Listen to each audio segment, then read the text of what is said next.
کریں. ایمان نظریے کا نام ہے، ٹھیک ہے نا بھائی؟ کوئی آدمی مس تو نہیں ہے؟ اچھا ٹھیک ہے.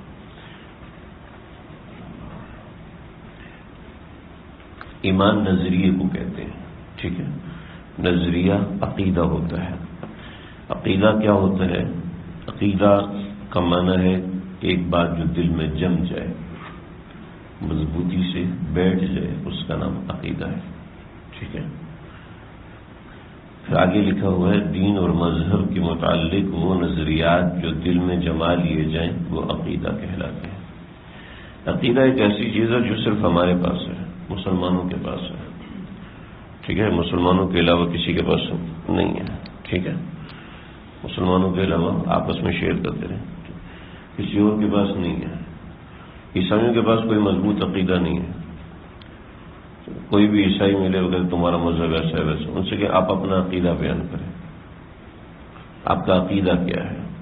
ان کو پتہ ہی نہیں ہوتا عقیدہ کیا ہوتا ہے، اور مسلمانوں کو بھی نہیں پتہ ہوتا عقیدہ کیا ہوتا ہے. صحیح. یہیں پر ہم رہتے ہیں، اسی زمین اسی مٹی میں، کہ پاکستان کے اندر لوگوں کو مذہب کے بارے میں کافی اویئرنیس ہوتی ہے، لیکن اس کے باوجود ان کو پتہ ہی نہیں ہوتا کہ عقیدہ کیا ہوتا ہے، ٹھیک ہے. اور ایک دو علماء کرام سے ایک مرتبہ بات ہو رہی تھی، وہ جب یہ عقیدہ ہوتا کیا ہے؟ بس عقیدہ عقیدہ ہوتا ہے، اور کیا ہوتا ہے؟ عقیدے کی تعریف کیا ہے؟ عقیدہ عقد سے نکلا ہے. عقد کہتے ہیں گرہ کو، ٹھیک ہے. جو گرہ لگتے ہیں نا، گانٹھ لگاتے ہیں تو وہ مضبوط ہوتی ہے، تو اس وجہ سے اس کو عقد کہتے ہیں. اور عقیدہ اسی سے نکلا ہے کہ جو قلب میں چیز راسخ ہوتی ہے اس کو عقیدہ کہتے ہیں. سمجھنے بات کو؟ ہمارا عقیدہ کیا ہے؟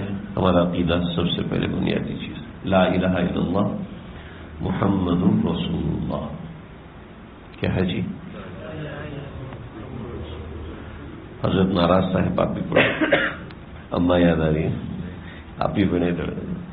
سوچو میں کیوں ہے تھوڑا باہر نکلے، ٹھیک ہے. لا الہ الا اللہ محمد رسول اللہ، ٹھیک ہے. یہ ہمارا عقیدے کی بنیاد ہے، ٹھیک ہے جی. سب کو آتا ہے نا پہلا کلمہ، اس کو پہلا کلمہ کہتے ہیں. بس یہ آنا ضروری ہے، ٹھیک ہے. اس کے بعد کی کلمات آئے نہ آئے لیکن یہ آنا ضروری ہے. اس کا کیا مطلب ہے؟ ترجمہ دیکھ لیجیے، ترجمہ ساتھ ساتھ لکھا ہوا ہے. لا الہ کوئی معبود نہیں، الا اللہ سوائے اللہ کے، ٹھیک ہے. محمد صلی اللہ علیہ وسلم، رسول اللہ اللہ کے رسول ہیں. اللہ کے سوا کوئی معبود نہیں. معبود مطلب وہ جس کی عبادت کی جائے، معبود مطلب وہ جس کے سامنے جھکا جائے، سجدہ کیا جائے، جس کی اطاعت کی جائے، اس کو معبود کہتے ہیں، ٹھیک ہے جی. تو لا الہ الا اللہ کہ جس کی ہم اطاعت کرتے ہیں، اس کو انگریزی میں ورشپنگ کہتے ہیں، سمجھ رہے جی. تو جس کی ہم اطاعت اور عبادت کرتے ہیں وہ ہے الہ، ٹھیک ہے. لا الہ ہم کسی کی عبادت نہیں کرتے، اللہ سوائے اللہ کے، ہم صرف اللہ کی عبادت کرتے ہیں. یہ مختلف ترجمے ہو سکتے ہیں، ٹھیک ہے.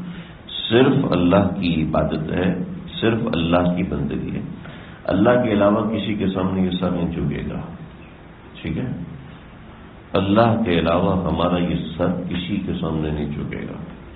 یہ بات ذہن میں بٹھا لیجئے، چاہے سر کٹ جائے، چاہے سر کٹوانا پڑے، اللہ کے علاوہ کسی کو سجدہ نہیں کرنا، نہ کسی قبر کو، نہ کسی پیر صاحب کو، نہ کسی بزرگ کو، نہ کسی ولی کو، نہ ہی کسی پیغمبر کو، نہ کسی پیغمبر کی قبر پر اور نہ کسی ولی کی قبر پر. سجدہ نہیں، سجدہ نہیں.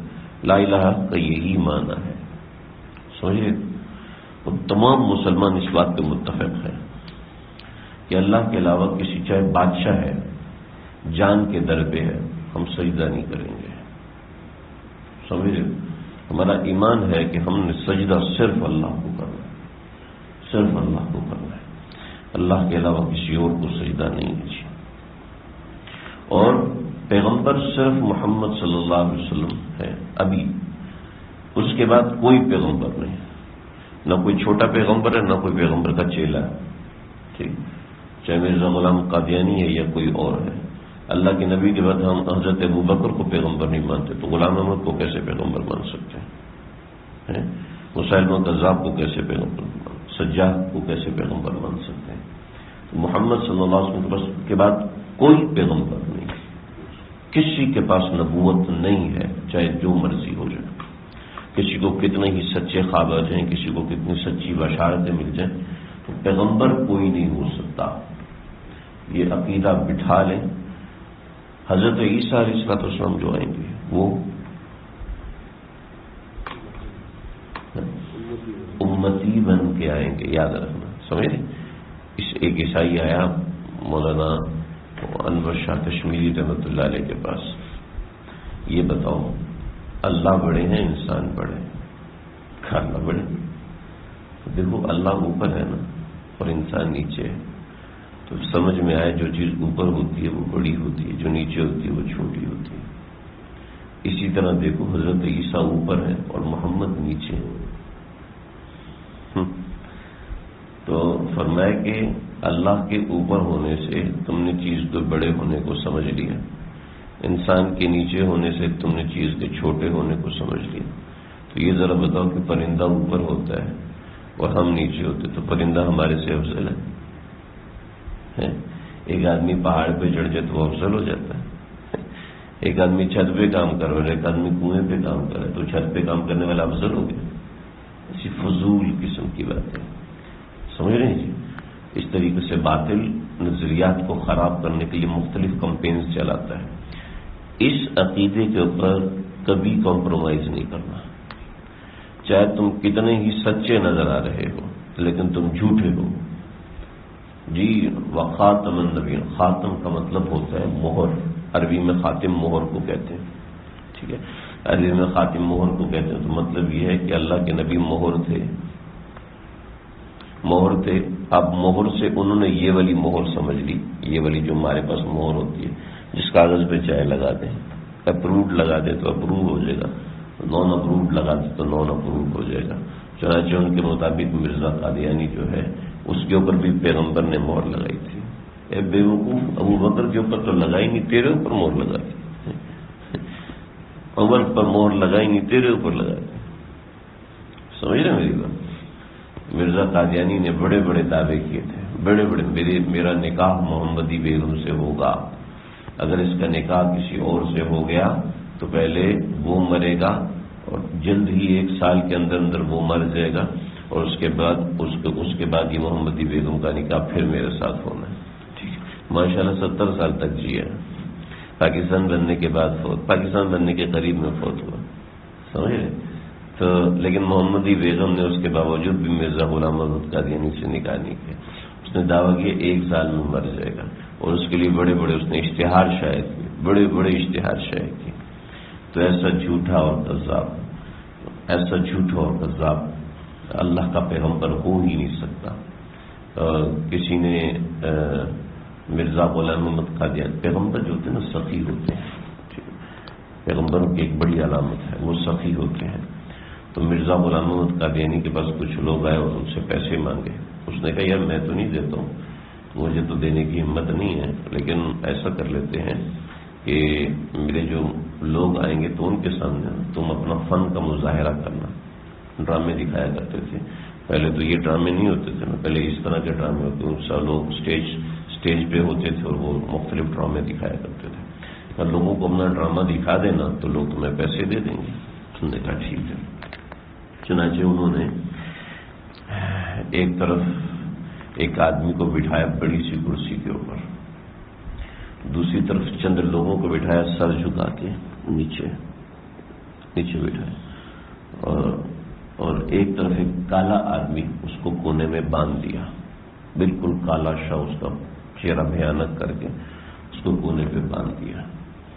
تو ایک آدمی ایسی رجسٹر اٹھا کے آیا، اب لوگوں نے کو انٹروڈیوس کی، جو اونچی کرسی پہ بیٹھے نا یہ اللہ ہے، اور جو رجسٹر اٹھا کے لے کے آ رہا ہے نا یہ جبریل ہے، ٹھیک ہے۔ تو حضرت جبریل آئے جناب، انہوں نے کہا آدم علیہ السلام، حضرت آدم وہاں سے بولے جی میں حاضر ہوں، جن جن کو پیغمبر بنا کے ادھر کونے پہ بٹھایا ہوا تھا ان سب نے اپنے نام پہ حاضری دی. تو یہ کالا آدمی بندہ ہوا تھا تو یہ شیطان تھا. اور شیطان رسیاں توڑوانے لگا ہے.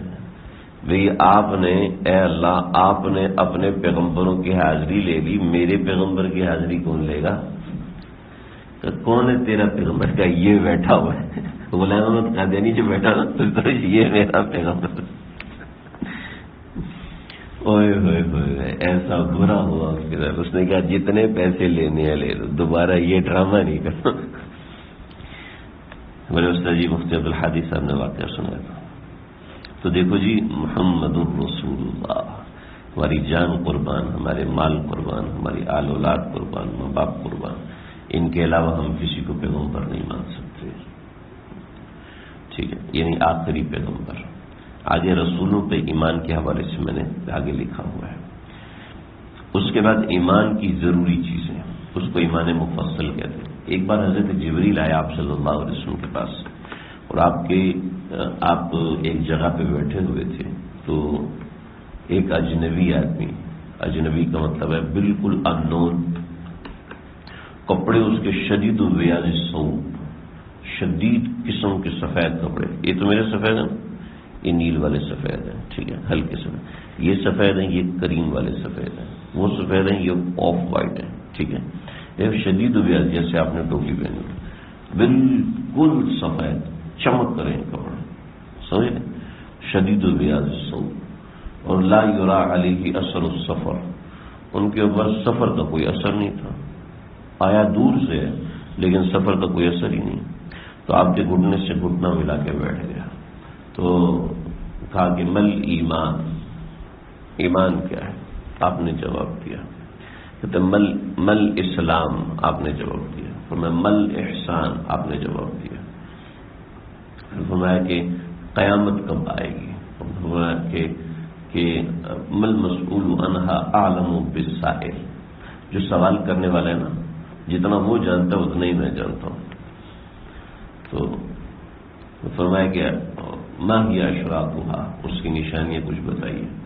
تو آپ نے اس کی پھر نشانیاں انطلت الامۃ ربتھا, اور بہت سی اپنی نشانیاں بیان فرمائی. تو ان سب اس میں جو ایمان کی باتیں تھیں اس کو فقہائے کرام نے ایمان مفصل میں جمع کیا ہے. ٹھیک ہے, اس کو ایمان مفصل, یہ جو ایمان مفصل لکھا ہوا ہے, کوشش کرے کہ اس کو یاد کر لیں.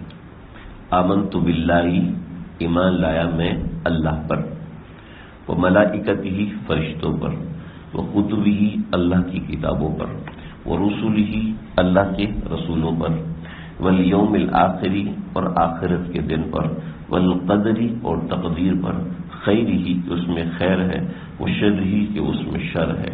ٹھیک ہے, من اللہ, وہ قدر جو ہے اس میں خیر ہے اور شر ہے وہ اللہ کی طرف سے ہے.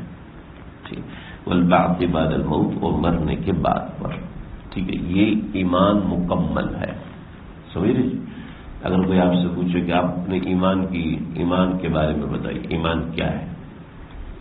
ایک ایتھیسٹ کی مجھ سے بات ہوئی, ہماری مسجد میں ایک ساتھی آتے ہیں تو ان کے دوست, تو انہوں نے میری ان سے بات کروائی. پتہ نہیں کسی ملک میں رہتے ہیں, کینیڈا میں یا آسٹریلیا میں, مجھے یاد نہیں. مجھے گروپ میں شامل کیا تھا تو میں نمبر دیکھ نہیں سکا کون سے ملک کا تھا, لیکن میں کہنے لگا کہ اسلام کو سمجھنے کے لیے قرآن سمجھنا ضروری ہے, اور قرآن کو سمجھنے کے لیے آپ لوگوں کے ترجمے پڑھنے پڑیں گے. میں جب عیسائیوں کے پاس گیا ہوں تو انہوں نے کہا عیسائیت سمجھنی تو ہماری انجیل پڑھو. یہودیوں کے پاس گیا ہوں تو ان سے کہا تو انہوں نے کہا یہودیت سمجھنی تو تورات پڑھو. ٹھیک ہے, مجوسیوں کے پاس گیا ہوں تو انہوں نے کہا جی ہمارے صحیفے ہیں وہ پڑھو. اور بدھ مت کے پاس گیا ہوں تو انہوں نے کہا وید پڑھو, وشنو پڑھو. پھر سکھوں کے پاس گیا ہوں تو انہوں نے کہا بابا نانک پڑھو. تو اسلام میں اور ان سب میں کیا فرق ہے؟ میں نے کہا آپ کو سچی بات میں بتاؤں کہ آپ کسی مسلمان کے پاس گئے ہی نہیں ہیں, آپ جھوٹ بول رہے ہیں. اب کسی مسلمان کے پاس نہیں گئے, یعنی جو اسلام سکھانے والے, آپ کسی کے پاس نہیں گئے. اسلام سیکھنے کے لیے تو آپ کو قرآن سیکھنا ضروری ہے ہی نہیں. اسلام سیکھنے کے لیے قرآن سیکھنا ضروری نہیں ہے. وہ تو اللہ کی تعلیمات سمجھنے کے لیے قرآن سیکھنا ضروری ہے. سمجھے؟ ثواب اور عقاب کے معاملات سمجھنے کے لیے. لیکن اسلام سیکھنے کے لیے قرآن سمجھنا ضروری نہیں ہے. اسلام سیکھنے کے لیے یہ سمجھنا ضروری. بس یہ 2 لائنیں. اس کا یہ کہا نا 30 سال میں نے لگا دیے سیکھنے میں. میں نے کہا آپ کسی مسلمان کے پاس گئے ہی نہیں ہے. اگر آپ گئے ہوتے تو آپ ایسی بیکار اور فضول قسم اور گھٹیا قسم کی بات نہ کرتے. اور میں آپ کو صحیح سے بتاؤں، یہ بات آپ نے کسی سے سنی اور آگے آپ مجھے سنا رہے ہیں. ہمارا آج کل دین سارا سمائی ہے. سمائی مطلب یعنی جو سوشل میڈیا پہ کسی بندے نے آ کے بول دیا ہم آگے بول رہے ہوتے ہیں. ہمارا اپنا کوئی ذاتی مطالعہ نہیں ہوتا، کوئی ذاتی تحقیق. وہ ہمیں کہتے ہیں فلاں سے نفرت کرو، ہم کرنا شروع ہو جاتے ہیں. وہ کہتے ہیں فلاں سے محبت کرو، فلاں تو بہت پہنچا ہوا آدمی، ہم اس سے محبت کرنا شروع کر دیتے. اب اس کے بیک پہ کیا ہے؟ کچھ بھی نہیں، کچھ بھی نہیں. تو وہ ایک ہفتہ موبائل فون بند ہو جائے، دیکھ لینا کیا ہوتا ہے. ایک ہفتے سمجھ آ جائے گی ان لوگوں کے عقیدہ کیا ہے. نہ کتاب پڑھنی ہے، نہ قرآن پڑھنا ہے، نہ تفسیر پڑھنی ہے، نہ تفسیر سمجھنی ہے. اور سمجھ بیٹھے جی 20 طرح کے لیے کوئی حدیث لے کے آؤ. آپ کو حدیث کا پتہ ہی نہیں، آپ حدیث کو جانتے ہی نہیں ہیں. اور آپ کس منہ سے کہہ رہے ہیں 20 طرح کی حدیث لے کے آؤ؟ نہ آپ کو حدیث پتہ ہے اور آپ کو پتہ ہی نہیں نا چیز ثابت کیسے ہوتی ہے. دوائی کیسے ثابت ہوتی ہے؟ ہمارے لیے دوائی کیسے ثابت ہوتی ہے؟ ڈاکٹر لکھ کے دیتا ہے. تو مسئلہ اس سے ثابت ہوتا ہے کہ مولوی صاحب بتاتے ہیں بس. اب دوائی بنتی کیسے، اس سے ہماری بحث ہی نہیں ہے. اس سے ڈاکٹروں کی بحث ہے. اگر آپ کو مولوی بننا ہے ٹھیک ہے تو آپ کو ہم بحث سے پڑھائیں گے. شروع سے ہم کریں گے ضرب یضرب ضرب وضارب وضرب ویضرب ضرب فضا کا مضروب لم یضرب لم یضرب لا یضرب لا یضرب. یہ گردانیں یاد کرو. 84 مجرد کی 84 مزید فی کی، پھر رباعی مجرد کی رباعی مزید فی، خماسی مجرد خماسی مزید فی. پھر یہاں سے پڑھو صرف 9 اس میں متمکن کی اقسام، اس میں زبر لگتا ہے، زیر لگتا ہے، پیش لگتا ہے، شد لگتی ہے، تنوین لگتی ہے، تعلیل ہوتی ہے، لفظ ایسے ہوتا ہے. یہ الفاظ آپ کو سمجھ ہی نہیں آ رہے ہوں گے. یہ ٹرمینالوجیز ہیں، آپ کو سمجھ میں آنے بھی نہیں چاہیے. ڈاکٹروں کی ٹرمینالوجیز آپ کو سمجھ میں آئیں گی؟ ہمیں بھی سمجھ میں نہیں آئیں گی. وہ بخار کو کچھ اور کہتے ہیں ہمارے اوپر اپجالنے کے لیے. تو وہ ہم بخار کو اس میں فارمیٹ میں بتاتے ہیں، وہ بخار کو کسی اور ٹیمپریچر میں بتا دیتے ہیں تاکہ لوگ سمجھ نہ سکیں آپس میں کیا بات کر رہے ہیں. تو ایک ڈاکٹر کی پرسکرپشن اس نے وہ کیمسٹ کو دی نا، میڈیکل اسٹور والے کو. تو اس سے کہا یہ ڈاکٹر کیا لکھتے ہیں جو صرف تمہیں سمجھ میں آتا ہے؟ اس نے لکھا ہوتا ہے کہ اب میں نے صرف اس کو لوٹ لیا، اب تو بھی لوٹ لیں. ہنسانے کے لیے بتا رہا ہوں. مطلب یہ کہ ہمارا اس سے واسطہ ہی نہیں ہے. ٹھیک ہے، ہمارا کام بن جاتا ہے اس چیز سے. لیکن دین کے نام میں تحقیق چاہیے، تحقیق چاہیے. ٹھیک ہے، تحقیق ہم دینے کو تیار ہیں، لیکن پہلے آپ تحقیق کے قابل تو بنے نا. پہلے آپ سمجھے تو صحیح. یہ قرآن کی فلاں آیت مجھے سمجھ میں نہیں آئی. آپ کو پچھلی آیتیں سمجھ میں آئی نہیں؟ پچھلی آیات آپ کو سمجھ میں آئی ہیں؟ پچھلی آیت تو سمجھ میں نہیں ہے. تو یہ والی آیت سمجھنے کا کیا تک بنتا ہے خاص طور پہ؟ پھر بھی عوامی انداز میں جو چیزیں ہم آپ کو سمجھانے کو تیار ہیں، اور بہت سی چیزیں ہیں. لیکن اب بہت سے لوگ ایسے دعوے دار آ گئے ہیں، وہ خود سے دین سمجھاتے ہیں، خود سے دین سمجھاتے ہیں، اور غلط سلط سمجھاتے ہیں. لوگ غلط سلط سمجھ جاتے ہیں، فالو کرنا شروع ہو جاتے ہیں، ان کے پیچھے چلنا شروع ہو جاتے ہیں. اب جب کوئی آتا ہے سمجھانے کے لیے کہتا ہے تمہیں کیا پتا ہے، تمہیں کیا پتا، تمہاری بات تمہیں سمجھ ہی نہیں آتی. اس لیے وہ ٹرمینالوجی سے بات کر رہا ہے، اور آپ نے وداؤٹ ٹرمینالوجی سیکھی ہے. یعنی آپ ڈاکٹر بنے میڈیکل کالج میں جائے بغیر کیا ہوگا؟ مردوں کا قبرستان آباد کریں گے، اس کے علاوہ تو اور کچھ نہیں ہے. قبرستان تو ہوتا ہی مردوں کا ہے، لیکن یہ ہے کہ یہ چیز آباد ہوگی. تو سمجھ لیں میری بات.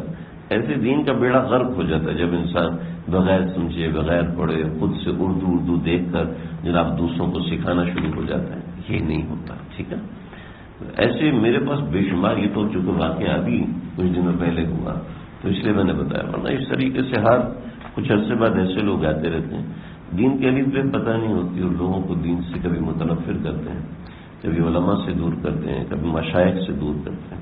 اب ان کو کچھ نہیں آتا، یہ بے ایمان لوگ ہیں. ساری بنیاد اس پہ بے ایمان لوگ ہیں. ایک بات سمجھنا، جہاں ہمارا جو دین اتنا خوبصورت ہے، یہ کبھی نفرتیں نہیں پھیلاتا.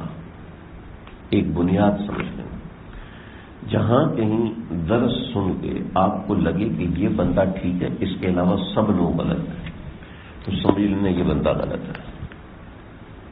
سمجھ لیں، ایک بنیادی اصول. جہاں درس سن کے آپ کو لگے کہ یہ بندہ ٹھیک ہے بقیہ سب غلط ہے، تو سمجھ لینا یہ بندہ گڑبڑ ہے. جو آپ کو یہ تاثر دے رہا ہے کہ صرف میں ٹھیک ہوں بقیہ سب غلط ہے، حالانکہ ہمارے درس میں امام شافعی سے ہمارا اختلاف ہے، ہر تفسیر میں اختلاف ہے، نماز پوری نماز میں 200 مرتبہ 200 مقامات پہ اختلافات ہیں. لیکن کبھی آپ نے میرے منہ سے یا کبھی آپ نے کسی مقتدر عالم کے منہ سے سنا کہ امام شافعی تو بہت غلط آدمی تھے؟ لیکن میں گواہ ہوں کہ بے شمار مرتبہ سنا ہے کہ امام ابو حنیفہ بہت غلط آدمی. امام ابو حنیفہ کو تو کچھ بھی نہیں آتا، اور ایسا میرے پاس ریکارڈنگ بھی موجود ہے. کیا بتاؤں، امام ابو حنیفہ کو کچھ بھی نہیں آتا. یعنی آپ نے فرمایا نا اشراط ہوا، اس کے اشراط لعنت امت اولھا آخرھا، اس امت کے ابتدا کے لوگ آخر کے لوگ ابتدا کے لوگوں کو لعنت کریں گے. حضرت عمر نے بھی غلطی کی تھی 20 طرح کا بول کے. حضرت علی نے فلاں موقع پہ غلط، نعوذ باللہ من ذالک. میں اور آپ کون ہوتے ہیں حضرت عمر کے بارے میں زبان کھولنے والے؟ یار، ایک نظر کی حفاظت نہیں ہوتی، ایک دل کی حفاظت نہیں ہوتی، اور زبان کھل رہے ہیں حضرت ابوبکر کے اوپر، زبان کھل رہے ہیں حضرت عمر فاروق کے اوپر. جی انہوں نے حضرت فاطمہ کا حصہ مار لیا تھا. واہ واہ. اگر آپ کو اللہ کے نبی کے ایک بال کے اوپر نگران بنایا جائے، آپ کیا کریں گے؟ جان دے دیں گے اس کے اوپر؟ کیوں جی، آپ سب اور میں بھی جان دینے کو تیار ہوں اللہ کے نبی کے ایک بال کی حفاظت کے لیے. چاہے دنیا چھوڑیں گے نہیں، اور مجھے مار دو پھر لے کے جانا. یعنی ہم نے ابو بکر صدیق کو چھوٹا سمجھ لیا، معمولی سمجھ لیا کہ اس نے تو اللہ کے نبی کے مال کی حفاظت ہی نہیں کی، میں کروں گا. نعوذ باللہ من ذالک، استغفر اللہ. یعنی یہی چیز ہے کہ اپنے علاوہ باقی سب کو غلط ثابت کرنا، یہ جہالت ہے. آج یہ جہالت پھیلائی جا رہی ہے. دیکھو جی، ایمان صرف یہ ہے، ٹھیک ہے نا، آمنت باللہ و ملائکتہ و رسولہ، یہ ایمان ہے. بس اس کو میں سمجھاتا ہوں، ٹھیک ہے. آمنت باللہ، اللہ پر ایمان لے کے آنا، ٹھیک ہے. اللہ پر ایمان لے کے آنا کیا ہے، ٹھیک ہے. نیچے تفصیل ہے، میں بتاؤں گا، اس کے ساتھ آپ نوٹ بھی کر سکتے ہیں، اشارے کے طور پہ نوٹ کر لیجیے. وہ ملائکتہ، فرشتوں پر ایمان لے کے آنا کیا ہے، فرشتے، اس کا میں بتاؤں گا. وہ کتبی، کتابوں پر ایمان کیسے لے کے آنا ہے وہ بھی میں بتاؤں گا. رسولوں پر ایمان ہمارا کیسے ہے وہ بھی بتاؤں گا. یوم آخرت پر ایمان، قدر خیر قدر شر پر ایمان، اور بعث بعد الموت پر ایمان، یہ بھی میں بتاتا ہوں آپ کو. آئے نیچے اجمالی فہرست میں نے ایک بنائی ہے جس میں موٹے موٹے عقیدے ذکر کیا. اللہ پر ایمان لے کے آنا، اللہ پر ایمان لے کے آنا صاف سی بات ہے، کلمے کے اندر لکھا ہوا. بس معبود صرف اللہ ہے، ٹھیک ہے. معبود اپنے بس لکھ لیں، معبود، ٹھیک ہے. معبود صرف اللہ ہے، ٹھیک. معبود، مسجود، رزاق، فتاح، علیم، قابض، حافظ، رافع، معز، مذل، سمیع، بصیر، سب اللہ ہے، ٹھیک ہے. مجھے روزی دینے والا صرف اللہ ہے، سمجھ لیں. میری عبادت کے لائق صرف اللہ ہے، ٹھیک ہے. میری باتوں کو جاننے والا صرف اللہ ہے. مجھے پیدا کرنے والا صرف اللہ ہے. مجھے موت دینے والا صرف اللہ ہے. مجھے شفا دینے والا صرف اللہ ہے، سمجھ لیں. یعنی جو میرے معاملے میں ساری چیزیں وہ صرف اللہ کی، ٹھیک ہے. ان سب کے معاملے کی جتنی چیزیں وہ بھی سب اللہ کے اختیار میں، ٹھیک ہے. جس کو چاہے پیغمبر بنائے اللہ کی مرضی، جس کو چاہے امیر بنائے اللہ کی مرضی، جس کو چاہے غریب بنائے اللہ کی مرضی. یعنی ہر چیز اللہ کے اختیار میں، کسی اور کے اختیار میں نہیں. یہ میرا اور آپ کا پکا عقیدہ ہے. نہ ہاتھ کی لکیروں کے اختیار میں، میرے ہاتھ کی لکیریں ایسی ہیں تو اس کا مطلب میری عمر اتنی ہے، نہیں، ان کے اختیار میں کچھ نہیں ہے. میرے گھر کے سامنے سے کالی بلی گزر رہی ہے، اوئے اوئے اوئے، بڑا مسئلہ ہو جائے گا. اس بلی کے اختیار میں کچھ نہیں، ٹھیک ہے. کسی نے کہا نا آپ کے راستے سے کالی بلی گزر رہی تو اس کا کیا مطلب ہے؟ کیا مطلب؟ وہ اپنے گھر جا رہی ہے، اور کوئی مطلب نہیں. سمجھے؟ فلانی جی میرے اوپر تعویذ کر رہی ہے، نقصان کس کے ہاتھ میں؟ یار بولو نا یار. نقصان کس کے ہاتھ میں؟ نفع کس کے ہاتھ میں؟ رشتے کس کے ہاتھ میں؟ یہ تو زور سے بولیں گے نا کہ ہمارے حضرات، تو یہ بھی دن ہے مانگنے کے اللہ سے. رشتے اللہ کے ہاتھ میں، جوڑنا اللہ کے ہاتھ میں، اولاد اللہ کی، ہر چیز اللہ کے ہاتھ میں. ڈاکٹر کے ہاتھ میں دوائی ہے، شفا اس کے ہاتھ میں نہیں ہے، ٹھیک، صحت اس کے ہاتھ میں نہیں ہے. ہم وہ کہہ سکتے ہیں کہ میں صحت بیچتا ہوں، وہ صحت بیچ سکتا ہے، دے نہیں سکتا. میرے استاد فارماسسٹ تھے، بہت بڑے فارماسسٹ، ایبٹ کے اندر ان کا بہت بڑا ڈیزگنیشن تھا. تو مجھے کہتے ہیں، مجھ سے جب پوچھتے آپ کیا کرتے ہیں تو میں کہتا میں صحت بیچتا ہوں. میں نہیں کہتا میں دوائی بیچتا ہوں، دوائی میں نیگیٹیوٹی آتی ہے، تو میں صحت بیچتا ہوں. ٹھیک، میں نے ان سے عرض کیا، میں نے سر جی سر ممتاز ہو گیا. میں نے کہا سر جی آپ نا کراچی یونیورسٹی کے پرماننٹ پروفیسر بھی ہیں، اور اس کے علاوہ کوئی 18-19 یونیورسٹی کے اندر وزٹنگ فیکلٹی میں. تو میں نے ان سے کہا کہ سر آپ یہ تو کہہ سکتے ہیں میں صحت بیچتا ہوں، یہ نہیں کہہ سکتے میں صحت دیتا ہوں. تو مجھے کہنے لگے کہ میں نے چہل حدیث یاد کی تھی، وہاں مولوی صاحب نے ہمیں یہی سکھایا تھا کہ ہم بیچ تو سب سکتے ہیں، دے کچھ نہیں سکتے. دینا صرف اللہ کے ہاتھ میں. ڈاکٹر پرسکرپشن لکھ کے دوائی دے سکتا ہے، صحت نہیں دے سکتا. سمجھ، تھوڑا سا ایک موٹا فرق ہے، لیکن یہ فرق زمین آسمان کا ہے.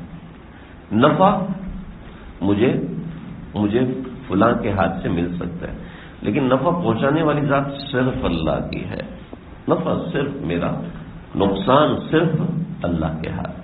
دوسرے نے کیا کیا، دوسرے نے دھوکہ کیا، گڑبڑ کیا، اس کے اختیار میں تھا، لیکن نقصان اللہ کی طرف سے. اگرچہ قرآن مجید میں نقصان کی نسبت اللہ کی طرف نہیں کی گئی، وہ ادب کی وجہ سے نہیں کی گئی. ٹھیک ہے، فَإِذَا مَرِضْتُ فَهُوَ يَشْفِينِ، وَإِذَا مَرِضْتُ، جب میں بیمار ہوتا ہوں، فَهُوَ يَشْفِينِ، تو وہ مجھے شفا دیتا ہے. اگرچہ بیماری بھی اللہ ہی دیتے ہیں، لیکن ادب کی وجہ سے یہ نہیں کہا گیا کہ اللہ مجھے بیمار کرتے ہیں. سمجھ رہے جی؟ اللہ پر ایمان، ٹھیک ہے جی، جو اس کو سمجھ میں آگے لکھ لیجئے. رسولوں پر ایمان. رسولوں پر ایمان یہ ہے کہ اللہ نے جتنے بھی پیغمبر بھیجے ہیں، کوئی پکا نہیں ہے کہ 1,24,000 ہے، بعض روایت کے مطابق 2,24,000، ٹھیک ہے، لیکن کوئی پکا نہیں کہ کتنے پیغمبر ہیں. لیکن جتنے بھی پیغمبر ہیں ان سب پہ میرا ایمان ہے. ٹھیک ہے جی، اللہ نے جتنے بھی پیغمبر بھیجے ان سب پہ میرا ایمان ہے. سمجھ جی؟ حضرت عیسیٰ ہمارے پیغمبر ہیں نا، حضرت موسیٰ ہمارے پیغمبر ہیں، بالکل ہے. حضرت سمجھے جی، تو یہ ہمارے پیغمبر ہیں اور ہم ان کو اپنا پیغمبر مانتے ہیں، ہم ان کو اپنا رسول مانتے ہیں. ٹھیک. ایک جگہ پر مناظرہ تھا عیسائیوں کا، یہودیوں کا اور مسلمانوں کا. ٹھیک ہے، مناظرہ مطلب دین کا مقابلہ. تو مسلمان نے وہاں پہ مناظرہ شروع ہونے سے پہلے ہی لکھ کے دے دیا کہ ہم مناظرہ جیت گئے. اس نے کہا وہ کیسے؟ کہ وہ ایسے، ہمارے پیغمبر حضرت موسیٰ ہے، لیکن عیسیٰ اور محمد رسول اللہ پیغمبر نہیں ہے. ٹھیک، وہ تو یہ کہتے ہیں نا عیسیٰ اور محمد رسول اللہ پیغمبر نہیں ہے. تو عیسائی یہودی حضرت موسیٰ تک ہیں. ٹھیک، آگے عیسائی وہ حضرت عیسیٰ کو مانتے ہیں لیکن حضرت موسیٰ کو نہیں مانتے. ٹھیک ہے، وہ حضرت موسیٰ کو نہیں مانتے، حضرت عیسیٰ کو مانتے ہیں. لیکن مسلمان، لیکن عیسائی محمد رسول اللہ کو بھی نہیں مانتے ہیں، سیدھی سی بات ہے. لیکن مسلمان حضرت موسیٰ کو بھی مانتے ہیں جیسے کہ یہودی مانتے ہیں. اگر وہ کہیں نہیں حضرت موسیٰ نہیں ہے تو ظاہر بات ہے وہ خود ہی یہودی نہ ہوئے. ٹھیک، ایسے عیسائی حضرت عیسیٰ کو مانتے ہیں، ہم حضرت عیسیٰ کو بھی مانتے ہیں. ٹھیک ہے، اب عیسائی کے نہیں حضرت عیسیٰ نہیں ہے تو ظاہر بات ہے وہ تو پھنس جائیں گے، وہ تو خود مانتے ہیں. تو یہودیوں کے مطابق حضرت موسیٰ پیغمبر ہے، ہم تو مانتے ہیں وہ ہمارے پیغمبر ہیں. ایسی عیسائیوں کے مطابق حضرت عیسیٰ پیغمبر ہے، ان کے مطابق تو ہم وہ ان کے پیغمبر ہمارے پیغمبر بھی ہیں. لیکن تم دونوں جس پیغمبر کو نہیں مانتے وہ ہے محمد رسول اللہ صلی اللہ علیہ وسلم. ٹھیک ہے، اور ہم ان کو بھی مانتے ہیں، لہذا ہمارے مطابق تم دونوں تو گئے. ٹھیک ہے، لیکن تمہارے مطابق ہم کہیں نہیں جا سکتے. کیوں جی؟ یہودی اس بندے کو سچا مانتے جو حضرت موسیٰ کو پیغمبر مانتے ہیں، ہم تو مانتے ہیں، لہذا تمہارے مطابق ہم جھوٹے ہو نہیں سکتے. ٹھیک ہے، عیسائی اس شخص کو پیغمبر مانتے ہیں جو اس شخص کو مسلمان مانتے ہیں جو حضرت عیسیٰ کو پیغمبر مانے، ہم تو مانتے ہیں، لہذا آپ ہمیں جھوٹا کہہ نہیں سکتے. تو نہ عیسائی ہمیں جھوٹا کہہ سکتے ہیں، نہ یہودی ہمیں جھوٹا کہہ سکتے ہیں، لیکن ہم تم دونوں کو جھوٹا کہہ سکتے ہیں. لہذا اس کا کیا جواب ہے؟ بالکل ماننا پڑا ان کو. جادو سر سے چھڑ کے تو پیغمبروں پر ہمارا ایمان ہے جی. ٹھیک ہے، ہاں محمد رسول اللہ صلی اللہ علیہ وسلم پر ہمارا ایمان ہے کہ وہ آخری نبی ہے جی.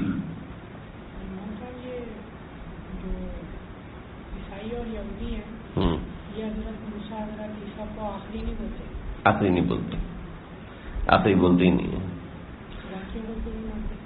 باقیوں کو نہیں مانتے ہو، کہتے ہیں ان کی پیر رسالت ہے ہی نہیں، لوگ جھوٹ بولتے ہیں. عیسیٰ علیہ السلام مطلب جو کتاب ہے انجیل بائبل جس کو کہتے ہیں، اس میں تو باقاعدہ نبی محمد صلی اللہ علیہ وسلم کی آمد کا تذکرہ بھی ہے.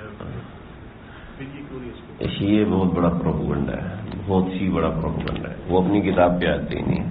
ٹھیک ہے، ان کی جو کتابیں ہمارے پاس پبلش ہوتی ہیں ان کے پاس وہ کتابیں نہیں ہیں.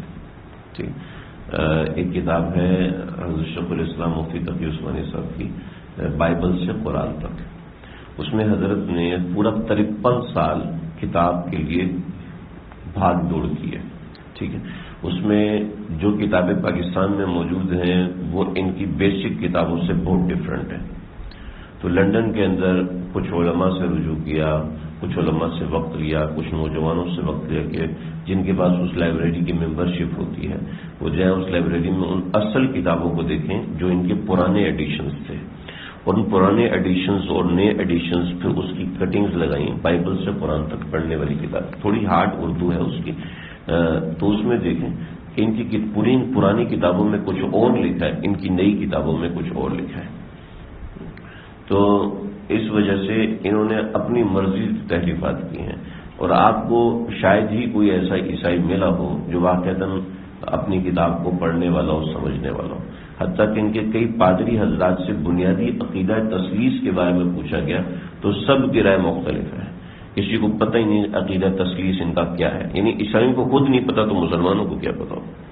بس وہ صرف حضرت عیسیٰ کو خدا ماننے کے اوپر زور دیتے ہیں، کبھی حضرت مریم کو خدا ماننے پہ زور دیتے ہیں، کبھی اللہ کو خدا ماننے پہ زور دیتے ہیں، لیکن تینوں عقیدے مکس کر کے چلا رہے ہوتے ہیں. اور ان کی اپنی کتابوں میں جو لکھی ہوئی باتیں ہیں وہ کہتے ہیں وہ جو یاتی من بعد اسمہ وہ احمد جو ہے وہ یہ نہیں ہے، وہ کوئی اور ہے، وہ ابھی تک آئے نہیں. ٹھیک ہے، وہ یہ ہے ہی نہیں، وہ کوئی اور ہے جو ابھی تک آئے نہیں. اس طریقے سے باتیں کرتے ہیں. ہاں لکھی ہوئی ہے ان کی کتابوں میں. اور جو ان کا جو انٹرنیشنل لائبریری ہے عیسائیوں کی، اس کے اندر ان کے پاس انجیل نہیں تورات اور نہیں تورات کہہ رہا ہوں، جو ان کی کتاب ہے انجیل کا اصل نسخہ رکھا ہوا ہے، اور جس کو کھولنے کی اجازت نہیں ہے. یعنی ان کا عقیدہ ہے کہ اگر اس کو کھولیں گے تو زلزلہ آ جائے گا. اس کو کھولیں گے تو زلزلہ آ جائے گا، اس کو کھولنا منع ہے. ہاں اس کی کاپیاں ہیں وہ رکھ لیں، اس کو کھولیں گے تو اس کی بوسیدگی. حالانکہ جدید زمانہ ہے، 1400 سال پرانا آپ علیہ السلام کا جبہ آج تک موجود ہے کہ جو اتنا پرانا ہو چکا ہے، لیکن اس میں ایسی بوسیدگی نہیں جو آپ کی کتاب میں بوسیدگی ہے. حیرت کی بات، جو اتنے عرصے سے محفوظ رکھی، اس کو کوئی کھولنے کی اجازت نہیں دیتا. آج بھی عیسائیت کو کئی بڑے بڑے علماء نے چیلنج کیے ہیں کہ اس نسخے کو کھول کے دیکھ لیں. جو ہم کہتے ہیں وہ نہ ہوا تو ہم جھوٹے ہیں. مباہلہ کیا ہے، باقاعدہ مباہلہ، لیکن کوئی سامنے آنے کو تیار نہیں. خیر، رسولوں پر ایمان سمجھ رہے جی. اس کے بعد تقدیر پر ایمان. دیکھو جی، بہت سے لوگوں کو بڑے بڑے اشکالات ہوتے ہیں، ہو سکتا ہے آپ لوگوں کو نہ ہوتے ہوں، لیکن ان سب اشکالات کے جوابات یہاں پر میں بتا رہا ہوں. تقدیر دو طرح کی ہوتی ہے. ایک ہوتی ہے تقدیر مبرم، میم با را میم، مبرم. ٹھیک ہے. اور ایک تقدیر ہوتی ہے تقدیر معلق. اس کو لکھ لیں آپ اپنے پاس، یاد نہیں رہے گا، لفظ تھوڑے سے مشکل ہیں ٹرمینالوجی. رومن میں لکھ لیں اگر اردو میں لکھنا نہیں آتا. مبرم اور معلق. ٹھیک ہے. اللہ نے میرا جنتی ہونا لکھ دیا ہے، مجھے نمازیں پڑھنے کی کیا ضرورت؟ اللہ نے مجھے حافظ صاحب بنا دیا ہے تو میرے تو سرٹیفکیٹ پہ 10 لوگ کلمہ 10 لوگ جنت میں جائیں گے، مجھے نماز پڑھنے کی کیا ضرورت ہے؟ ٹھیک ہے، سمجھ رہے میری بات؟ اللہ نے عمر ہی 65 سال لکھی تھی، آگے جو مرضی کرتا. ٹھیک ہے، اللہ نے مرنا طے رکھا ہوا تھا، جو مرضی کرتا مرنا تو تھا ہی اس بندے میں. ہوتا نا؟ دیکھیں اللہ نے عمر 65 سال تک کی ہے، یہ تقدیر مبرم ہے. ٹھیک ہے، یہ اپنے وقت سے پہلے کسی کو پتہ نہیں چل سکتی. ٹھیک ہے، اللہ نے اس کی ذات کے اوپر ایک بیماری رکھی ہے. ٹھیک ہے، جو آ کے رہے گی، بھلے سے جتنی مرضی احتیاط کر لے، یہ تقدیر مبرم ہو کے رہے گا. ٹھیک ہے، تقدیر میں آپ کا نام عبدالصمد ہے، آپ کا نام طیب ہے، آپ کا نام خالد ہے، آپ کا نام تقدیر میں اس بندے کا نام، یہ تقدیر مبرم ہے. ہمارا اس سے کوئی واسطہ نہیں ہے. ہم اس پر ایمان لے کے آئیں گے جو اللہ نے لکھا ٹھیک لکھا ہوا ہے، ہمارا اس سے کوئی واسطہ نہیں ہے. ہمارا واسطہ ہے تقدیر معلق سے. جی جب اللہ نے جنتی جہنمی ہونا لکھا ہے تو ہمیں اعمال کرنے کی کیا ضرورت ہے؟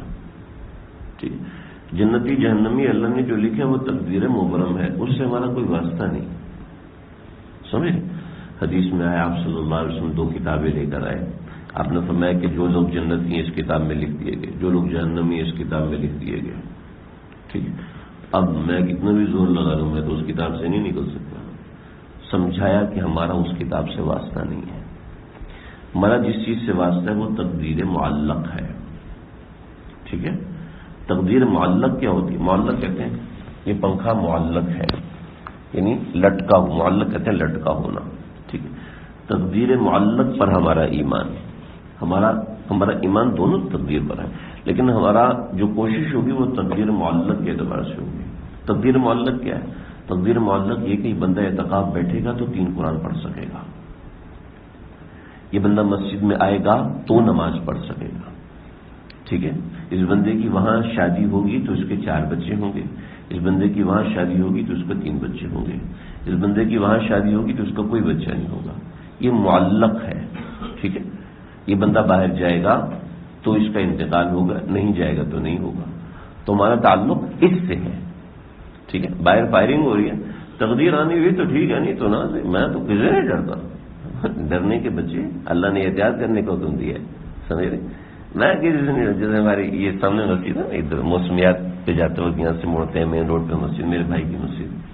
تو اس زمانے میں وہ MKM کا بڑا زور تھا، تو یہاں کے مؤذن صاحب نا وہ پورا زور سے سینہ نکالیں تو اتنا نکلتا ان کا، گھٹنے جتنا نکلتا. اتنے کمزور اور پکے فکس کروا کے ہیں کہ میں نے اتنا ہی رہنا. کہ دیکھیے اذان دیتے ہیں تو ان تازو ہل رہا ہوتا ہے، بھائی آگے پیچھے ہوتے تو میں نماز پڑھاتا تھا وہاں پر. تو وہ ان کھال لے کے جا رہے تھے تو ایک MKM والا آیا تھا، پستول نکالی، کھال دے دوں مجھے نہیں تو گولی مار دوں. مطلب میں نے صبح سورہ یاسین پڑھ گیا تم مجھے مارو گے تو جب بھی نہیں لگے گی. میں نے کہا یار تیرا ایمان، میں نے یاسین پڑھی ہے تم مارو گے تو بھی نہیں لگے گی. ایک تھپڑ مارا کہ نیچے گرے، کھال چھین کے چلے گئے.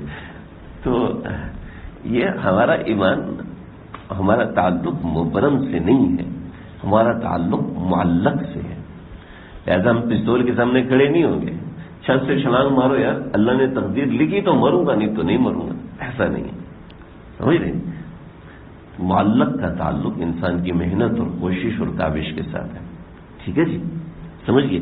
تو تقدیر 2 طرح کی ہے، مبرم اور معلق. ٹھیک ہے، مبرم کا ہونا بعد میں پتہ چلے گا. ٹھیک ہے، لہذا ہمارا اس سے واسطہ نہیں، ہمارا واسطہ معلق سے ہے جس کا تعلق پہلے سے ہے. سمجھ رہے؟ مبرم کا تعلق ہمیں بعد میں پتہ چلے گا. جنید جمشید بھائی جہاز میں نہ بیٹھتے تو نہ مرتے، ہے نا؟ تو وہ جہاز میں بیٹھے تو فوت ہوئے، یہ مبرم ہے کہ اس کا بیٹھنا طے تھا.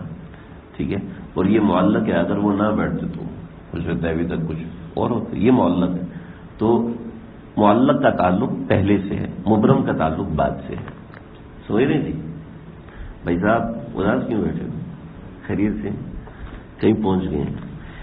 آگے دیکھیے تقدیر سمجھ میں آگے تقدیر کیا ہوتی ہے. آگے چلتے ہیں. فرشتوں اور جنات. فرشتے اور جنات اللہ کی مخلوق ہے. اللہ کے حکم کے بغیر کچھ نہیں کر سکتے. سمجھ رہے ہیں؟ ہم لوگ جنات سے بہت ڈرتے ہیں. ٹھیک ہے. حالانکہ جنات ہم سے ڈرتے ہیں. یہ یاد رکھنا. ان کی شکلیں خوفناک ہوتی ہیں جیسے کہ ہاتھی کی شکل ہوتی ہے, لیکن وہ انسان کے تابع ہوتا ہے. ٹھیک ہے. شیر کتنا خطرناک ہوتا ہے لیکن بالآخر انسان کے تابع بن جاتا ہے. کتا کتنا خطرناک ہوتا ہے انسان کے تابع بن سکتا ہے. ایسے جنات ان کے اوپر ہمارا ایمان لانا ضروری ہے کہ یہ اللہ کی مخلوق ہے. ٹھیک ہے. یہ جنات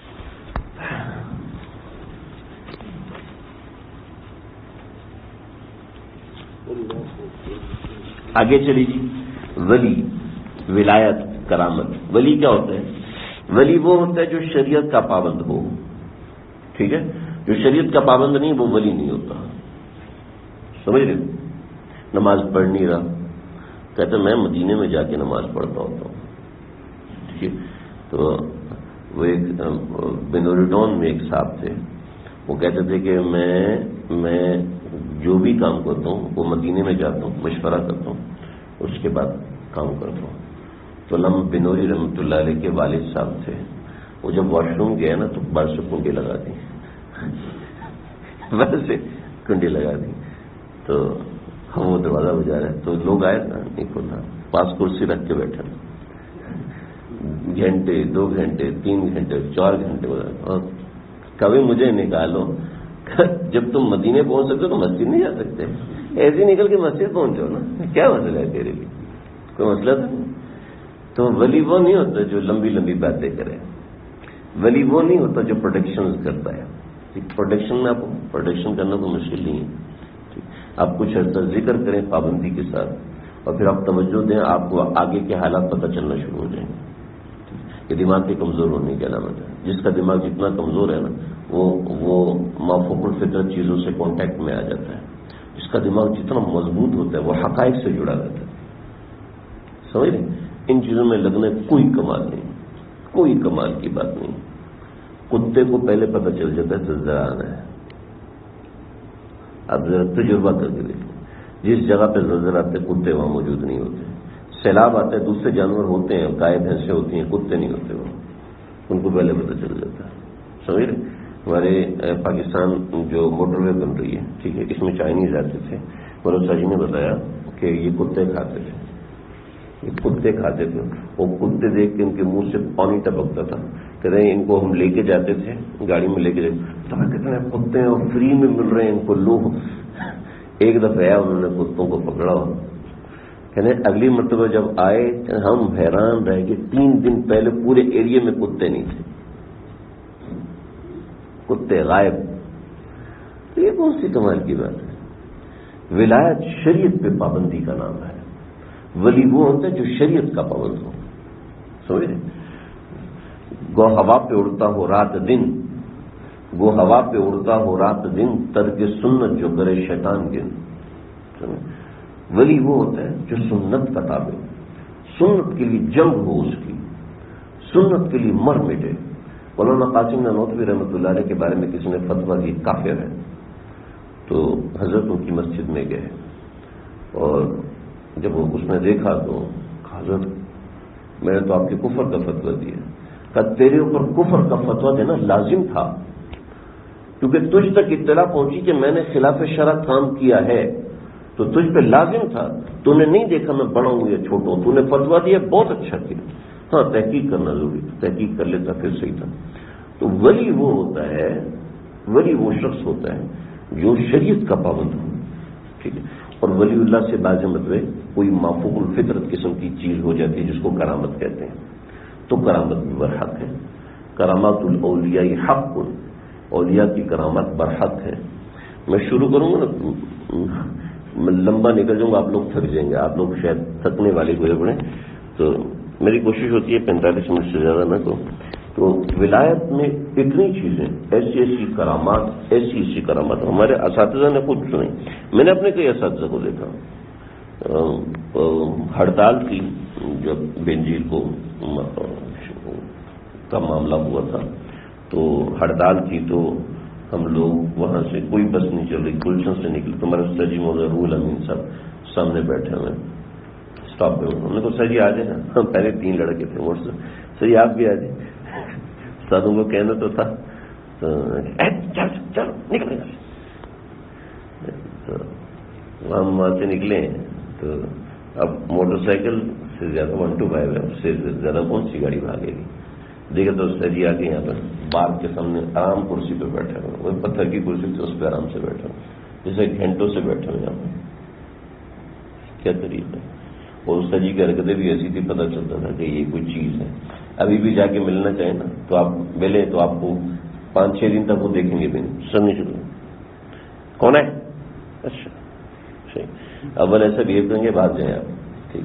اور جب آپ 3-4 دن جاتے جائیں گے پھر بتائیں گے اچھا آج کل بھینسوں کے ساتھ بیٹھتے ہو، بھینسوں کا کیا مطلب وہی بتائیں گے آپ. تھوڑی عجیب و غریب شخصیت، بڑی عجیب و غریب شخصیت. تو ایسے ان کے اللہ کبھی کبھی کرامات بھی دے دیتے ہیں، تو وہ کرامت برحق ہوتی ہے. ٹھیک ہے، امام ابو حنیفہ رحمۃ اللہ علیہ وہ وضو کرنے والے کے وضو سے دیکھ لیتے تھے کہ یہ چور ہے، یہ ڈاکو ہے، فلانا فلانا، تو یہ کرامت ہے. ٹھیک، کرامت ایسی چیز جو مقبول ہے، اس میں کوئی ایسی بات نہیں. اور کرامت کا مسئلہ یہ ہے کہ اگر کوئی کرامت کو نہیں مانتا تو نہ مانے، اس نہ ماننے سے وہ کافر نہیں ہوتا. لیکن نفس سے کرامت کو ماننا کہ کرامت ہوتی ہے، کرامت ہو. آپ صلی اللہ علیہ وسلم نے واقعہ سنا ہے، باقاعدہ واقعہ سنا ہے کہ بنی اسرائیل کے 2 آدمی تھے، ایک سمندر کے اس طرف تھا، دوسرا سمندر سے اس طرف تھا، دونوں نے قرضہ لیا، قرضے کا معاملہ کیا، قرضے کا معاملہ ہوا، مقررہ تاریخ ہے، تو اس نے کہا یا اللہ میں پہنچ تو سکتا نہیں ہوں، تو اس نے سمندر کے اس طرف لکڑی کے اندر پیسے ڈالے اور سمندر کے اندر ڈال دی اور کہا کہ اللہ جی اس تک پہنچا دے. ٹھیک ہے، جب وہ 1 سال کے بعد وہ آیا سمندر پار کر کے، اس سے آ کے ملا کہ بھائی آپ کے پیسے، وہ پیسے تو مجھے مل گئے تھے، آپ نے لکڑی میں ڈالے تھے، لکڑی یہاں پہ آ گئی.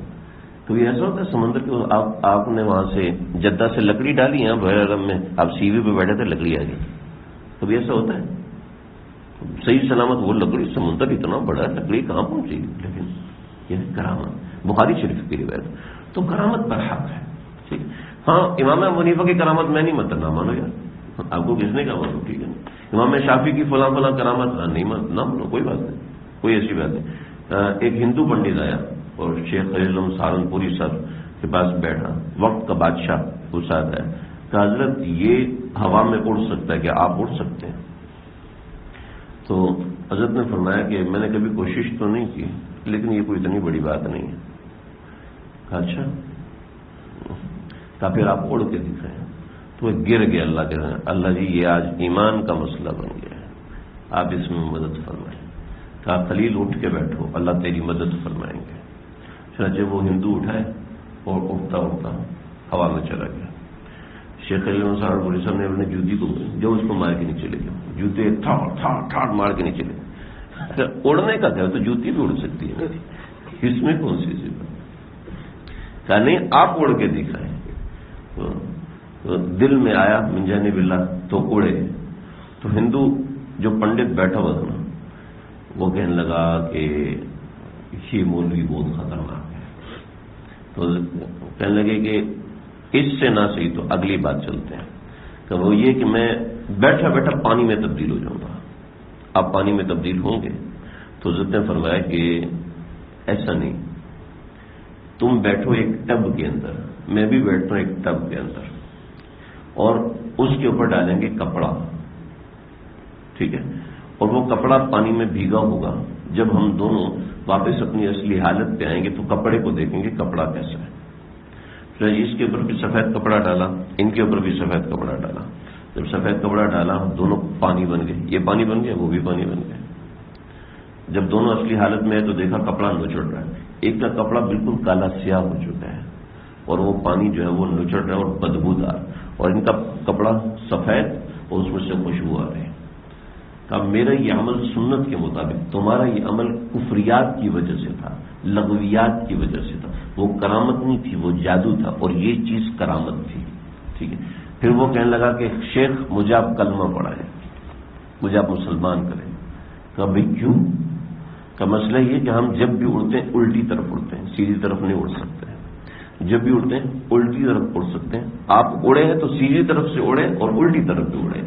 تو مومن ہمیشہ کام سیدھی طرف سے کرتا ہے، الٹی طرف سے نہیں کرتا. تو کرامت ہوتی، کرامت کا باب بہت وسیع ہے، بہت وسیع. لیکن کوئی کہتا ہے جی میں نہیں مانتا خلیل احمد سہارنپوری صاحب کو اتنی کرامات تھی، ٹھیک ہے نہیں مانے، لیکن کرامت ماننی. یہ کرامت ہمارا عقیدہ ہے کہ کرامات الاولیاء حق، اولیاء کے ہاتھ سے باز کرامت کا صدور ہو جانا یہ حق ہے کہ اللہ کی طرف سے. بخاری کی بچپن میں آنکھیں نہیں تھیں، نابینا تھے، کہ والدہ کی دعاؤں کی کرامت ہے کہ آنکھیں آ گئی. آپ صلی اللہ علیہ وسلم نے ہاتھ پھیرا ہو، وہ کرامت ہے، لیکن وہ کرامت چونکہ اللہ کے نبی کے ہاتھ سے نکلی تو اس لیے ہم اس کو معجزہ کہتے ہیں. سن رہے جی. آسمانی کتابیں، اگلا مسئلہ آسمانی کتاب. آسمانی کتابیں جتنی بھی ہیں برحق ہیں، ٹھیک ہے. اب تو جو کتابیں وہ ساری تبدیل ہو گئی، اب ہم کیا کریں؟ تو ہم اس آسمانی کتاب پر ایمان لے کے ہیں جو آسمان سے نازل ہوئی تھی. جو لوگوں نے تبدیل کی ہے ہم اس پر ایمان لے کے نہیں آئے. سمجھ. تو ہم اب اس کتاب کا وجود ہے یا نہیں ہے ہمارا اس کی کوئی بحث نہیں. بس وہ آسمانی کتاب جو آسمان سے اتری تھی ہمارا اس پر ایمان ہے. سمجھ رہے جی. صحابہ کرام کے متعلق، صحابہ کرام اللہ کے نبی کے سچے وفادار ساتھی تھے اور آپ کا ساتھ نبھایا، ٹھیک ہے. اور سارے کے سارے صحابہ برحق تھے، بلکہ ان کا آپس میں اختلاف تھا یا آپس میں اختلاف نہیں تھا. حضرت معاویہ بھی ہمارے لیے قابل صد احترام، حضرت علی بھی ہمارے لیے قابل صد احترام. یہ ہمارا عقیدہ ہے. سمجھ رہے؟ کسی صحابی سے غلطی ہو سکتی ہے، کسی صحابی سے گناہ بھی ہو سکتا ہے، لیکن وہ اللہ کے نبی کے صحبت یافتہ سچے لوگ ہیں اور جنتی ہیں. جس سے اہل تشیع کا عقیدہ ہے کہ نہیں بس 5 صحابی جنتی ہیں، اس کے علاوہ سارے جنتی ہیں. نعوذ باللہ من ذلک. ایسی بات نہیں، ٹھیک ہے جی. اہل بیت کے متعلق ایمان، اہل بیت آپ صلی اللہ علیہ وسلم کے جو بھی اہل بیت اطہار ہیں وہ ہمارے لیے قابل احترام ہے، ٹھیک ہے. چاہے وہ حضرت علی کی نسل سے ہوں، چاہے حضرت عباس کی نسل میں سے ہوں، چاہے حضرت جعفر کی نسل میں سے ہوں، جس کی نسل میں سے ہوں، حضرت فاطمہ کی نسل میں سے ہوں، سب اہل بیت. چاہے وہ آپ کے امہات ہیں، حضرت فاطمہ، حضرت خدیجہ، حضرت زینب، حضرت رقیہ، حضرت ام کلثوم وغیرہ، وہ سب اپنی جگہ ہمارے لیے قابل احترام ہے. یہ ہمارا عقیدہ ہے، ٹھیک ہے جی. آگے چلیں. عذاب قبر. قبر کے اندر عذاب ہونا برحق ہے، ٹھیک ہے. صحیح روایات سے ثابت ہے. قبر کے اندر جو زندگی ہوتی ہے وہ ایک الگ زندگی ہوتی ہے، ایک الگ. کبھی موقع ہو تو میں اس کو تفصیل سے بتاؤں گا. قبر کے اندر کی جو زندگی ہے وہ ایک الگ زندگی ہے، اور اس زندگی کے اندر انسان جو بھی معاملات کرتا ہے وہ اس دنیا سے تھوڑے سے مختلف ہوتے ہیں. قبر کے اندر انسان کو دوبارہ زندہ کیا جاتا ہے، وہ ایک ایسی زندگی جو اس زندگی سے کافی مختلف ہوتی ہے. اس سے سوالات اور جوابات ہوتے ہیں، اور پھر قیامت کے دن وہ اپنے قبر سے اٹھے گا، ٹھیک ہے. جو بندہ سمندر میں مر گیا اس کا کیا کریں گے؟ ہندوؤں نے اپنے بندے کو آگ میں جلا دیا، اس کا کیا کریں گے؟ ٹھیک ہے. قبر کہتے ہیں مرنے کے بعد انسان کا جسم جہاں سکونت پکڑتا ہے وہ قبر ہے. وہ زمین کے اندر بھی ہو سکتی ہے، وہ پانی کے اندر بھی ہو سکتی ہے، اور وہ ہوا میں بھی ہو سکتی ہے، وہ کہیں پر بھی ہو سکتی ہے، ٹھیک ہے. ہم جس کو قبر کہتے ہیں وہ زمین کا کھڈا ہے، ٹھیک ہے. لیکن اس کے علاوہ بھی قبر ہو سکتی ہے. قبر کچھ چیز کا نام. ہمارے لیے چونکہ قبر یہ ہے تو دوسروں کے لیے قبر ہوگا، لہذا وہاں پر عذاب ہوگا، ٹھیک. انسان کا جسم دوبارہ متشکل ہوگا، اور بلا قادرین علی ان نسوی بنانا، یہ پور بھی بنیں گے، سمجھ رہے؟ ایک ایک چیز اللہ تعالیٰ واپس کریں گے، اس جسم کو دوبارہ لے کر آئیں گے، ٹھیک ہے جی. آج ایسی ٹیکنالوجی ہے کہ صرف ایک بال کے ذریعے سے پورے انسان کی شکل بنائی جا سکتی ہے. ٹیکنالوجی ہے، انٹیلیجنس والے استعمال کرتے ہیں، اور یہ ٹیکنالوجی پہلے صرف امریکہ میں تھی، پاکستان میں بھی ہے. صرف ایک بال کے ذریعے سے سامنے والے کا پورا ڈیٹا آ جاتا ہے، پورا ڈیٹا اس کی شکل تک آ جاتی ہے. ڈیٹا بنائے، اس کی شکل بنائے، صرف ایک بال کے ذریعے سے. سمجھ رہے؟ جس انسان کو جلا دیا جاتا ہے اس کی راکھ کے اندر اس کے ڈی این اے موجود ہوتے ہیں، اس کے ذریعے سے بہت سے معاملات ہوتے ہیں، بہت سی چیزیں ہوتی ہیں. تو کیا اللہ دوبارہ نہیں بنا سکتے انسان؟ جس نے انسان کو ٹیکنالوجی دی کیا وہ دوبارہ انسان کو نہیں کھڑا کر سکتا؟ بالکل کھڑا کر سکتا ہے، سمجھے جی. اور اس کے اوپر باقاعدہ تحقیقات ہیں، سائنسی فریکچرز ہیں. ایسا نہیں ہے کہ ایسی یہ خیالی قسم کی بات ہے. جنت کے متعلق، جنت ایک ایسی جگہ ہے جو اللہ نے ایمان والوں کے انعام کے لیے بنائی ہے. بہت سے لوگ کہتے ہیں جنت صرف اجر کا نام ہے. اجر کا نام جنت ہے. اجر کا نام جنت نہیں، جنت ایک جگہ کا نام. سمجھ رہے؟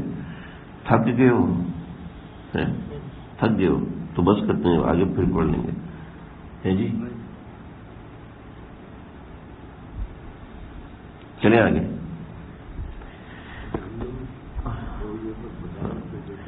دیکھیں، جب یہ ٹیلیسکوپ بڑھتی جا رہی ہے تو بعض سائنسدانوں نے کچھ ایسے سیارے دیکھے ہیں جو اس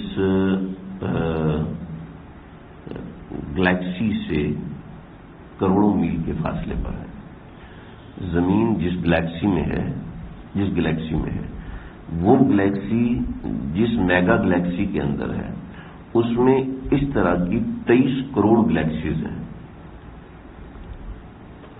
سمجھ رہے؟ یعنی زمین جس گلیکسی کے اندر ہے اس کا میں بتاتا ہوں آپ کو، اس گلیکسی کا بتاتا ہوں. زمین ہے، زمین کے اوپر مریخ ہے، مشتری ہے، اور اس طریقے سے زحل ہے، عطارد ہے، یہ سب، اور سورج ہے. سب سے بڑا اس میں سورج ہے. ٹھیک ہے، اس سورج کو، اس نظام شمسی کو ملایا جائے تو یہ گلیکسی کا 36 کروڑواں حصہ بنتا ہے. جس گلیکسی میں یہ چیز موجود ہے یہ اس گلیکسی کا 36 کروڑواں حصہ بنتا ہے. ٹھیک ہے، اور اس 36 کروڑویں اس حصے میں یہ پوری گلیکسی ہے. اس گلیکسی کا صرف 2.5% انسانوں نے میجر کیا ہے. 97.5% بلیک ہول ہے، یعنی جس تک ابھی تک کوئی رسائی نہیں ہے.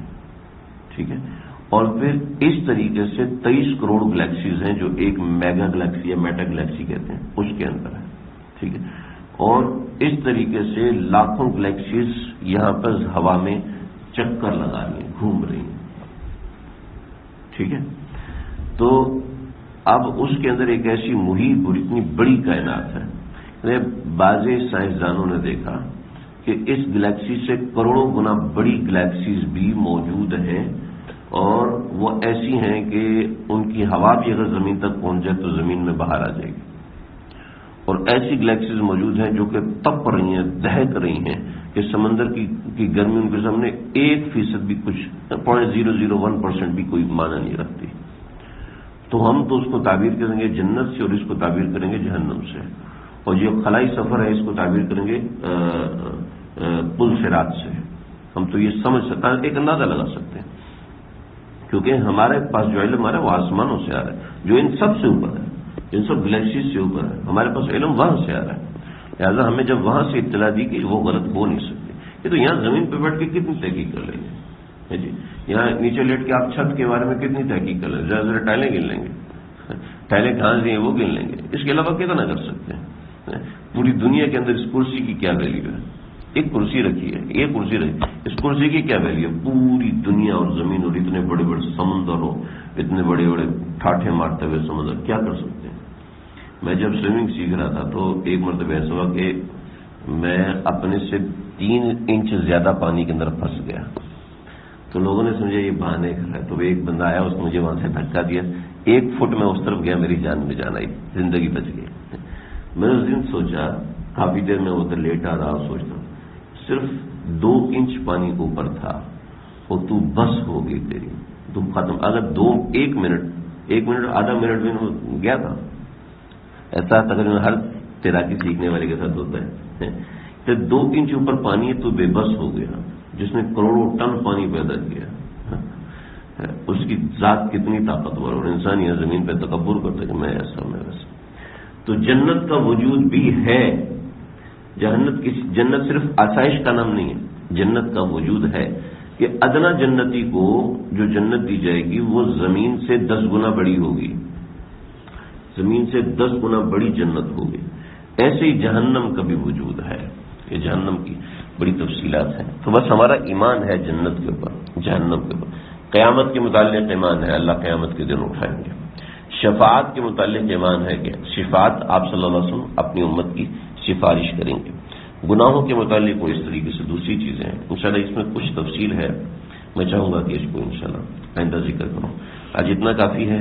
آپ حضرات کچھ تلاوت کریں اور کچھ آرام کریں تاکہ رات کو جاگ سکیں اور عبادت کر سکیں. صرف تاک راتیں جاگنے کی نہیں ہوتی. آپ لوگ کوشش کریں، اگر ایک رات جاگیں گے ایک رات سوئیں گے تو مشکل ہو جائے گا. عادت بنا لیں رات کو جاگنے کی تاکہ تاک راتوں میں بھی اچھے سے جاگ سکیں اور کھانے پینے میں کنٹرول رکھیں. ٹھیک ہے، کھانے پینے میں کنٹرول رکھیں گے تو آنکھ بھی کھلی رہے گی. کھانا پینا بے انتہا کھائیں گے تو آنکھ بند ہونا شروع ہو جائے گی. سنیں آج کے لیے اتنا ہی، انشاءاللہ اللہ سمجھنا.